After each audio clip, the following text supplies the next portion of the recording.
This morning I woke up in another part of my brain. Take the idea for a moment that one usually wakes up in a similar area of the brain every day of one's life. When I opened my eyes, I woke with a feeling of confusion and a sense that something indiscernible had shifted during the sleeping hours and now I was somewhere else. Not in another place physically, but something similar. The I of myself had crawled through the thickness of memory and consciousness to some other place in the structure of the brain and emerged within a new gray coil. When my eyes opened, I felt I was viewing the once familiar room through a 4-foot thick piece of slightly yellowed glass. It was like being under the surface of a pond and opening one's eyes and straining to see a measure of distance in the kicking legs of one's swimming partner. Only there was no one else with which to measure the dislocation.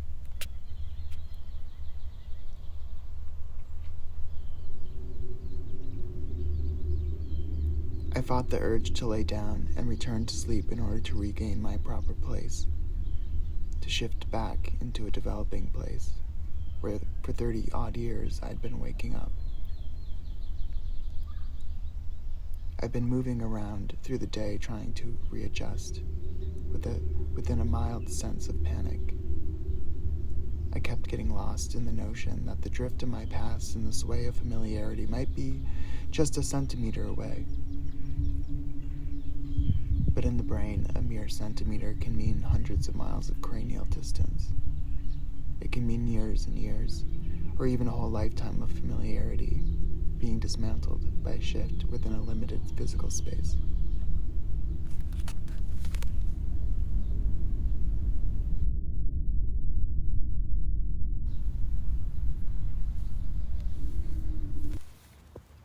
Two fragments of dreaming I couldn't recall from the sleep. I was suffocating, walking through doorways or in the street, just having exited from a building. There were people walking around, and I felt the presence of someone I knew just over my shoulder.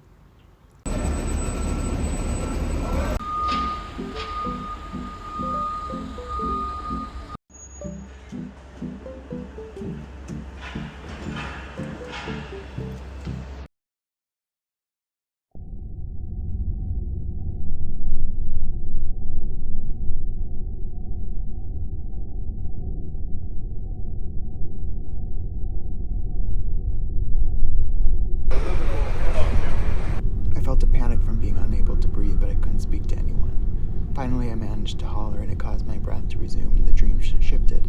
I was in a bathroom, standing in front of a mirror hanging over a sink. I saw my eyes in close-up magnification. I saw dull brownish yellow marks on the whites of my eyes, like they were bruised or rotting from the inside out.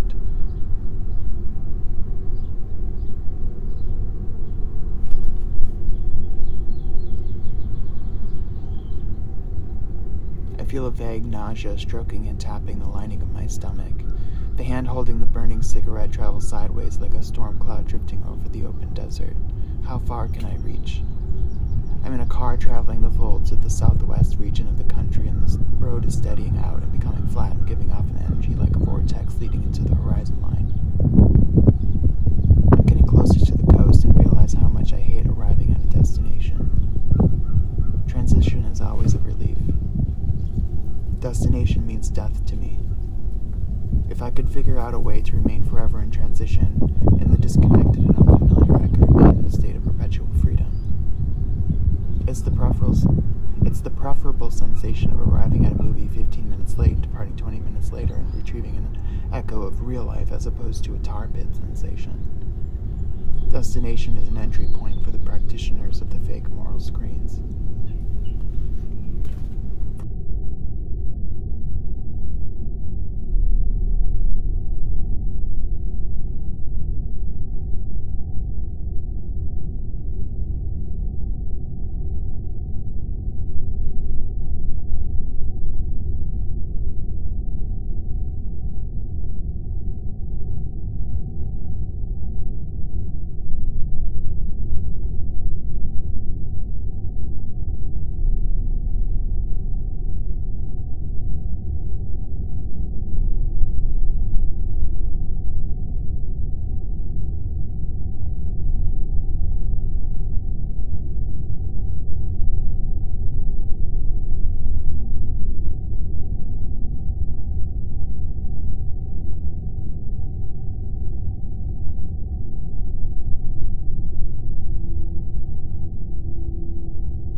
miles outside of town, drifting through a section of countryside controlled by the Marine Corps Air Station, I'm beginning to experience a slow withdrawal from population.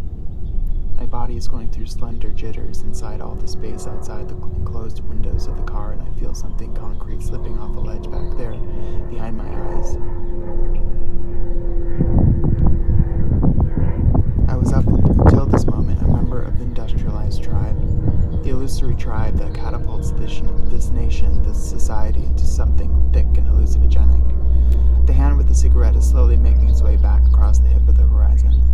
Its slow-motion drift creates a dark spot below it, like a cloud shadow on the landscape that travels at the same speed. The hand with the cigarette is drifting for hours back to my waiting lips. What is it in these wrists that grab the steering wheel?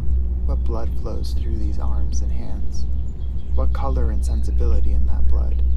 What textures and images are coded and locked into those genes, those cells, those bones that drag the world toward my eyes?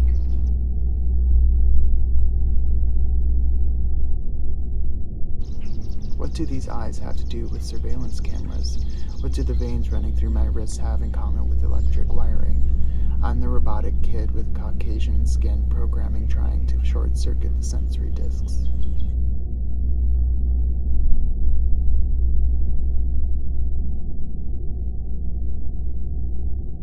I'm the robotic kid looking through digital eyes past the windshield into the pre-invented world.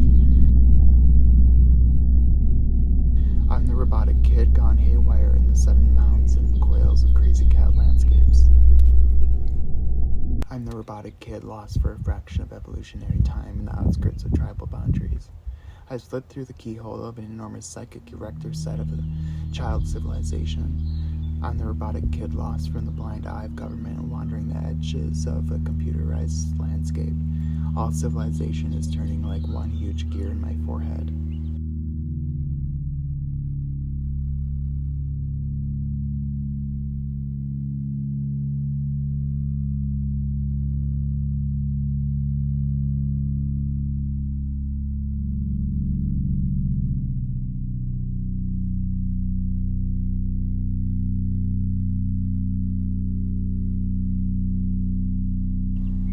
I'm seeing my hands and feet grow thousands of miles long and millions of years old, and I'm experiencing the miles long and millions of years old, and I'm experiencing the exertion it takes to move these programmed limbs.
about a kid, the human motor works, the surveying the scene before me. I wonder, what can these feet level?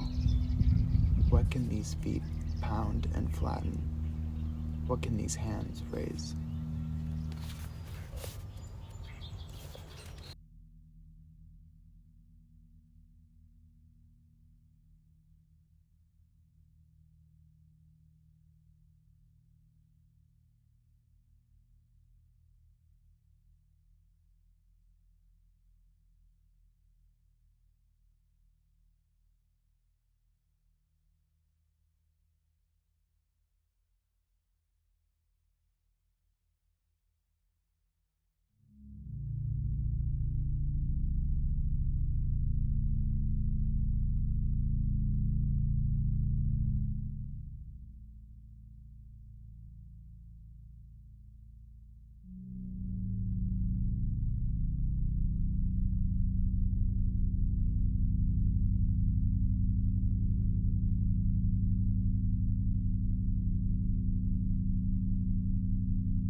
In the shadow of the American dream, soon all this will be picturesque ruins.